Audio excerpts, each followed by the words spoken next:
तो hello student, welcome back to my channel Samrat academy. तो student, यह वीडियो बहुत ही ज़्यादा इंपॉर्टेंट होने वाली है। मैं आप लोगों को बताऊंगा कि बोर्ड एग्जाम में यह 7 काम करें, एग्जामिनर आपको फुल मार्क्स देगा। ठीक है, मैं आपको इस वीडियो में बताऊंगा कि कौन सा काम करना है, आप लोगों को किस तरीके से कॉपी लिखना है, कौन कौन सी बातों को ध्यान रखना है। मात्र 7 ऐसा काम है, जो 7 काम अगर आप ऐसा कर देते हैं तो बोर्ड एग्जाम में बहुत ही अच्छा मार्क्स आप अचीव करके आएंगे। ठीक है, तो चलिए देखते हैं। अगर 2022 बोर्ड एग्जाम की अगर आप तैयारी कर रहे हैं, पेपर देने वाले हैं, तो यह वीडियो बहुत ही ज़्यादा इंपॉर्टेंट आप लोग के लिए होने वाली है। और इस वीडियो को शुरू से लेकर लास्ट देखिएगा। वीडियो बहुत ही ज़्यादा बड़ा नहीं है, लेकिन ये छोटा ही वीडियो आपकी ज़िंदगी बदल सकता है। मतलब बहुत ही अच्छा मार्क्स आप ला सकते हैं। ठीक है, और यह टारगेट आपका 95% जो भी आप अचीव करने के लिए अपना टारगेट रखें, वो ज़रूर से ज़रूर पूरा हो जाएगा। सिर्फ पढ़ने से नहीं होता है। ये नहीं कि आपको सारी चीज़ें याद है तो आप बहुत अच्छा मार्क्स अचीव कर पाएंगे।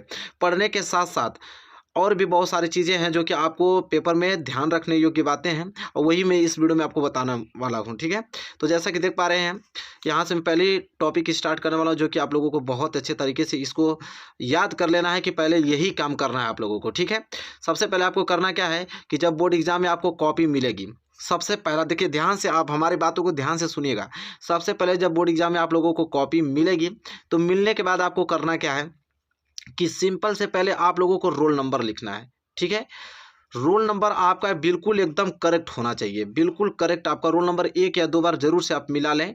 ठीक है, रोल नंबर गलत नहीं होना चाहिए, क्योंकि रोल नंबर अगर आपने गलत भर दिया तो समझ लीजिए कि आपकी कॉपी चेक नहीं की जा सकती। क्योंकि मतलब कि कॉपी चेक की जाएगी, लेकिन वही रोल नंबर किसी दूसरे का हो जाएगा।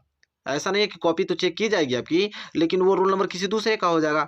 नंबर अपलोड करते समय अगर आप बेहतर लिखे हैं तो उस पर नंबर अपलोड हो जाएंगे, तो दिक्कत होगा। ठीक है, इसके बाद सब्जेक्ट, किस सब्जेक्ट का विषय है, सब्जेक्ट को आपको अच्छे से लिखना है। ठीक है, जिस भी सब्जेक्ट का उस दिन पेपर रहेगा, उस सब्जेक्ट को आपको अच्छे से लिखना है। इसके बाद जो कि वेरी वेरी मोस्ट इंपॉर्टेंट है, पेपर कोड। पेपर कोड तो बिल्कुल आपको करेक्ट लिखना है, क्योंकि सबको मालूम है कि पेपर कोड हर एक विद्यालय का अलग अलग पेपर कोड आता है, उसमें क्वेश्चन भी अलग अलग तरीके से होते हैं। अगर पेपर कोड आपने गलत भर दिया तो दूसरे विद्यालय का पेपर कोड हो जाएगा, और उससे कॉपी चेक की जाएगी आपकी, तो आप क्वेश्चन कुछ दूसरा किए रहेंगे, पेपर कुछ दूसरा रहेगा, तो उससे आप बहुत ही ज़्यादा आपका कॉपी गलत हो जाएगा, बहुत ही अच्छा मार्क्स आप अचीव नहीं कर पाएंगे, पूरा का पूरा आपका नंबर ही बेकार हो जाएगा। ठीक है, तो पेपर कोड आपको बहुत अच्छे तरीके से भरना है। ठीक है, इसके बाद सिग्नेचर। देखिए, सिग्नेचर तो सबसे ज़्यादा महत्वपूर्ण है, क्योंकि सिग्नेचर ये आपको दर्शाता है कि आप पेपर दिए हैं या नहीं दिए हैं। ठीक है, ये नहीं कि पेपर आप देने गए हैं, सिग्नेचर नहीं किए हैं तो आपको एब्सेंट दिखा दिया जाएगा, और जिस भी पेपर में एब्सेंट दिखा दिया रहेगा उसमें आपको 0 नंबर मिलेंगे। मतलब उसमें एक भी नंबर आपको मिलने वाला नहीं है, भले ही आप पेपर दिए हों। तो सिग्नेचर आप लोगों को ज़रूर से कर देना है। ठीक है, एक नामांकन लिस्ट मिलती है, उसी में आप लोगों को सिग्नेचर कराया जाएगा। ज़रूर से सिग्नेचर, अगर नहीं कोई टीचर आपके नहीं लेकर आ रहा है तो उससे आप कहिए कि सर हमने सिग्नेचर नहीं किया है, हमें सिग्नेचर प्लीज करवाइए। ठीक है, जरूर से कह के आप सिग्नेचर जरूर कर लें। तो पहली पॉइंट तो ये काम करना है आप लोगों को, roll number, subject, paper code और सिग्नेचर। देखिए, रोल नंबर कैसे लिखना है, रोल नंबर अपनी कॉपी पे भी लिखना है। देखिए, रोल नंबर जैसे कॉपी में आपको बात करूं, जैसे कॉपी मिल गई तो कॉपी में देखिए इस तरह आपको स्केल से आपको एक अंडरलाइन कर लेना है, यहाँ से आपको सारी चीज़ें लिखना है। रोल नंबर आप यहाँ लिखें और रोल नंबर यहाँ लिखें, ताकि आपकी कॉपी भी चेंजिंग नहीं हो सकती। अगर यहाँ लिखेंगे तो ये फाड़ के थोड़ी चेंज करेगा। रोल नंबर हर एक पृष्ठ पे रोल नंबर यहाँ पे लिख दें। ठीक है, यहाँ पे लिख देते हैं, कुछ लोग नीचे भी रोल नंबर लिख देते हैं। तो ये काम आपको पहले करना है। ठीक है, आई होप आपने मतलब इतना सारी चीज़ें आपको ध्यान में रख के जाना है। ठीक है, इतना आपको जरूर करना है। इसके बाद क्या करना है, इसके बाद सबसे पहले फिर आपको पेपर मिल जाएगा, फिर पेपर क्वेश्चन करना है। तो बोर्ड एग्जाम की कॉपी के 4 या 5 पेज पर काट पीट बिल्कुल नहीं करना है। देखिए, होता है ना कि first impression is last impression. अगर पहले बार में अगर आपने एग्जामिनर को खुश कर दिया तो समझ लीजिए कि आगे की पूरी कॉपी आप बहुत ही अच्छा तरीके से चेक होगी, और बहुत ही अच्छा मार्क्स भी अचीव कर पाएंगे। अगर पहले ही सेकेंड या दूसरे पृष्ठ पे अगर आपने काट पीट कर रखा है तो कॉपी बहुत ही ज़्यादा गंदा दिखने में लगती है, और एग्जामिनर जब आपकी कॉपी चेक करने जाएगा तो पहले ही पृष्ठ पे उसको अगर काट पीट दिख जाएगी तो आगे के नंबर भी समझ लीजिए कि वो अगर चेक करेगा तो बिना मतलब का चेक करेगा, वो जान जाएगा कि तब आगे ही लड़का इतना गलत किया तो आगे कितना किया होगा। उससे बहुत ही ज़्यादा इफेक्ट पड़ता है, नंबर आपके अच्छे नहीं आ पाएंगे। ठीक है, तो ये ध्यान में रखना है आप लोगों को कि बोर्ड एग्जाम के जो भी 4 या 5 पेज है उस पर तो बिल्कुल भी थोड़ा सा भी काट पीट नहीं करना। आप लोगों को एकदम सुस्पष्ट, एकदम सुंदर से आपको हैंड राइटिंग में बनाकर लिखना है। ठीक है, तो ये काम ज़रूर से आपको करना है। देखिए मेरी बातों को आप एकदम सीरियस ले लीजिए, ठीक है। आप भले ही पढ़ने में बहुत तेज़ होंगे, ठीक है, बहुत ही तेज़ होंगे मानता हूँ, लेकिन अगर ये काम अगर आप गलत तरीके से करते हैं तो 100% बहुत ही बुरा इफ़ेक्ट देखने को मिलेगा आपको बोर्ड एग्ज़ाम में। तो 4 या 5 पेज पे आप लोगों को एकदम क्लीन लिखना है। इसके बाद क्या करना है, कॉपी में प्रश्नों को क्रम से सॉल्व करने की कोशिश करें। देखिए वैसे तो जैसे पेपर मिलता है तो क्वेश्चन पहला किया जाता है, फिर क्वेश्चन दूसरा करना होता है, फिर क्वेश्चन तीसरा। अगर इस तरह करते हैं क्रम से तो बहुत ही अच्छा मार्क्स अचीव होगा, बहुत ही अच्छा मार्क्स, ठीक है। लेकिन कुछ लोगों का सवाल ये रहेगा कि सर अगर क्वेश्चन ना आए तो क्या करें। तो देखिए क्वेश्चन अगर नहीं आता है तब तो जो क्वेश्चन आता है पहले उसको करें, फिर जो बाद में बच जाता है उसको करें। लेकिन भाई अगर क्वेश्चन आपको आता है तो सबसे पहला मेथड यही करना है आप लोगों को कि कॉपी में प्रश्नों का एकदम बिल्कुल क्रम से लिखना है, बिल्कुल क्रम से लिखना है। उससे एग्जामिनर जब आपकी कॉपी चेक करेगा तो 2 या 3 पृष्ठ चेक करेगा तो उसको कंटिन्यू आंसर मिलते जाएंगे, तो वो समझ जाएगा कि इस लड़के ने बिल्कुल सही सही आंसर लिखा है और आगे की भी कॉपी पूरा आपको चेक करके बहुत ही अच्छा बेहतरीन नंबर आपको देगा, ठीक है।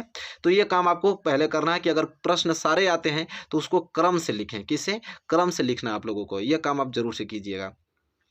तो यहाँ तक सारी चीज़ें क्लियर। तो इतना करने के बाद फिर देखिए आगे आप किन चीज़ बातों को ध्यान दें। तीसरा पॉइंट है, देखिए ये तीसरा पॉइंट आपको है। चौथा पॉइंट जो कि आपको ध्यान देना योग्य बातें हैं कि प्रश्नों का उत्तर पॉइंट में लिखने का कोशिश करें। देखिए कुछ लोग क्या करते हैं कि जैसे ही प्रश्न वहाँ पे हेडिंग डालकर प्रश्न कि हेडिंग यहाँ पे एक हेडिंग डालकर अब पूरा का पूरा उत्तर पूरे के पूरे पृष्ठ में वो क्या करेंगे, पूरा सीरियल बाय सीरियल छाप देंगे। नहीं, ऐसा काम नहीं करना है। आप उसको पॉइंट बनाकर पहले पॉइंट ऐसे कुछ पॉइंट लिखते चलिए, फिर उसमें एक हेडिंग छोटी सी हेडिंग बनाकर उसको पॉइंट में लिख दीजिए, फिर कुछ हेडिंग बना के इस तरह पॉइंट वाइज पॉइंट आपको लिखना है, ठीक है। ये नहीं कि एक हेडिंग डालकर पूरा का पूरा उतार लिया हमने, नहीं ऐसा काम नहीं करना। आप लोगों को कुछ ना कुछ पॉइंट बनाकर फैक्ट बनाकर आपको सारी चीज़ें लिखना है, क्योंकि पॉइंट से बहुत ही अच्छा नंबर मिलता है। क्योंकि छोटा छोटा पॉइंट होता है, छोटा छोटा पॉइंट से उस व्यक्ति को निष्कर्ष मालूम चल जाता है कि हाँ आपने क्या कहना चाह रहे हैं। लेकिन पूरा का पूरा पृष्ठ लिखे रहेंगे तो वो व्यक्ति पूरा थोड़े पढ़ने जाएगा, ठीक है। वो जान जाएगा कि लगता है कि आपने बना कर लिखा है। अब पॉइंट से होता है कि आप फैक्चुअल चीज़ लिखते हैं, ठीक है। जो चीज़ एकदम एग्जैक्ट पूछी रहती है उसी चीज़ को फैक्चुअल बनाकर पॉइंट बनाकर आप लिखे रहते हैं और एग्जामिनर उसमें फुल मार्क्स आपको दे देता है, ठीक है। तो ये काम ज़रूर आपको करना है। ये आपका चौथा काम है। पांचवा काम जो कि आपको बहुत ही ज़्यादा मोस्ट इंपॉर्टेंट है कि हर एग्जामिनर देखता है कि स्टूडेंट ने कितने क्वेश्चन अटेम्प्ट किया। देखिए एग्जामिनर बहुत ही ज़्यादा तेज होता है, एग्जामिनर की निगाह से आप कभी नहीं बच सकते हैं, ठीक है। एग्जाम की निगाह से आप कभी नहीं बच सकते हैं। एग्जामिनर सब देखता है कि स्टूडेंट ने कितना क्वेश्चन अटेम्प्ट किया है, ठीक है। तो आपको पहली बात तो एक काम करना है कि क्वेश्चन आपको आए चाहे ना आए, मेरा बात मान लेना। अगर आप बहुत ही अच्छा मार्क्स अचीव करना चाहते हैं, 90+ मार्क्स अचीव करना चाहते हैं, तो मेरी बात को ध्यान से सुने कि क्वेश्चन एक भी आपको छोड़ना नहीं। क्वेश्चन ना आए उसको बनाकर ही आप क्वेश्चन लिखें, उसके विपक्ष में ही कुछ लिखें, लेकिन आप लिखें, उस क्वेश्चन को एकदम छोड़ना नहीं है। और क्वेश्चन अगर छोड़ देते हैं तो एक भी नंबर आपको मिलने का चांस नहीं है, एक भी नंबर मिलने का चांस नहीं है। अगर क्वेश्चन को कर देते हैं तो अगर 3 नंबर का क्वेश्चन है तो कोई ना कोई एग्जामिनर 1 नंबर 1.5 नंबर तो आपको दे ही देगा, ठीक है। तो 1 नंबर 1.5 नंबर बहुत होता है। इस तरह जुड़ते जुड़ते आप 10-12 नंबर आप एक्स्ट्रा ला देंगे, ठीक है। तो ये काम जरूर करना है, क्योंकि हर एग्जामिनर देखता है कि स्टूडेंट ने कितना क्वेश्चन अटेम्प्ट किया है, ठीक है। तो उसकी निगाह से आप नहीं बच सकते, उसको आप धोखा में नहीं रख सकते। एग्जामिनर कोई भी आपको कॉपी चेक करेगा उसको धोखा में नहीं रख सकते। वो सब जानता है कि आपने कॉपी में क्या लिखा है, क्या नहीं लिखा है, कितने क्वेश्चन किया है आपने, कितने क्वेश्चन नहीं किया है, कितना क्वेश्चन किया है तो उसके विपक्ष में हमें कितना नंबर देना है, वो सब कुछ जानता है। लेकिन आपको मेरा बात मानिए, एक भी क्वेश्चन छोड़ के नहीं आना है एग्जाम में। चलिए इसके बाद देखिए 6 पॉइंट जो कि वेरी वेरी मोस्ट इंपॉर्टेंट है, आपको इसको क्लियर करके जाना है। 6 पॉइंट कि क्वेश्चन का आंसर कैसा और कितना लिखा है। देखिए एग्जामिनर ये भी देखता है कि क्वेश्चन का जो आंसर आपने कैसा लिखा है और कितना लिखा है। देखिए कुछ लोग क्या होते हैं, बहुत ही ज़्यादा ब्रिलियंट बनने में करते क्या है कि अगर 25 वर्ड का क्वेश्चन है, 60 वर्ड का क्वेश्चन है, तो वो क्या करेंगे कि भाई इसको कॉपी भरने के चक्कर में 35 या 40 वर्ड में लिख देते हैं, और इस 60 वाले को लिख देते हैं 70 और 80 में।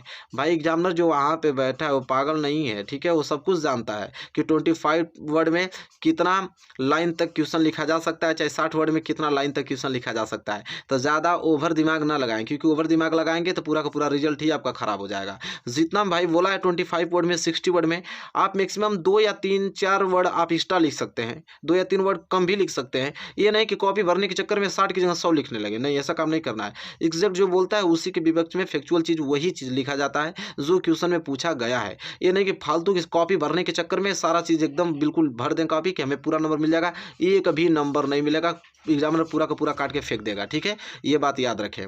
तो जो चीज़ बोला है उतना में ही आपको लिखते हैं, क्योंकि जो एग्जामिनर होता है सब कुछ देखता है। देखिए लास्ट में एग्जामिनर क्या चीज़ देखता है, वेरी मोस्ट इंपॉर्टेंट है, ये तो आपको करके जाना। लास्ट में एग्जामिनर आपकी हैंड राइटिंग पे नंबर देता है कि हैंड राइटिंग आपकी कितनी सुंदर है, और क्वेश्चन मार्क्स पे कि आपने क्वेश्चन जहाँ जहाँ मार्क्स के बोला है वहाँ पे क्वेश्चन मार्क्स आपने लगाया है कि नहीं लगाया है, और आप अंडरलाइन किए हैं कि नहीं किए हैं। ठीक है, जो चीज़ मेन होता है इंपॉर्टेंट होता है उसके अंदर आपको जरूर से अंडरलाइन करके जाना है। अगर ये काम करते हैं तो बहुत ही अच्छा मार्क्स अचीव करके आएंगे। और कामा वगैरह, ठीक है, कि कामा कहाँ पे कामा की आवश्यकता है, कहाँ खड़ी पाई की आवश्यकता है, ये आपने किया है कि नहीं है। ठीक है, इंग्लिश में अपने फुल स्टॉप हुआ, क्वेश्चन मार्क हुआ, पंक्चुएशन आप पढ़े होंगे, आप जानते हैं चिन्हों के प्रयोग में, वो सारे चीज़ ध्यान देता है एग्जामिनर। अगर इतना चीज़ आपने किया है तो 100% आपका नंबर बहुत ही ज़्यादा बहुत ही अच्छा आएगा। ठीक है, तो मेरे प्यारे विद्यार्थियों यही 7 चीज़ था, हमने सातों आप लोगों को बता दिया क्रम वाइज। मेरे बातों को आप एकदम दृढ़ निश्चय रख लीजिए, इसी प्रकार आपको कॉपी लिखना है और बहुत ही अच्छा मार्क्स ला पाएंगे। मेरे प्यारे विद्यार्थियों वीडियो पसंद आए तो प्लीज़ लाइक कीजिए, और चैनल पर नए हैं तो चैनल को सब्सक्राइब करके बेल आइकन को जरूर प्रेस कीजिए। मिलेंगे प्यारे से नेक्स्ट वीडियो में, तब तक के लिए धन्यवाद।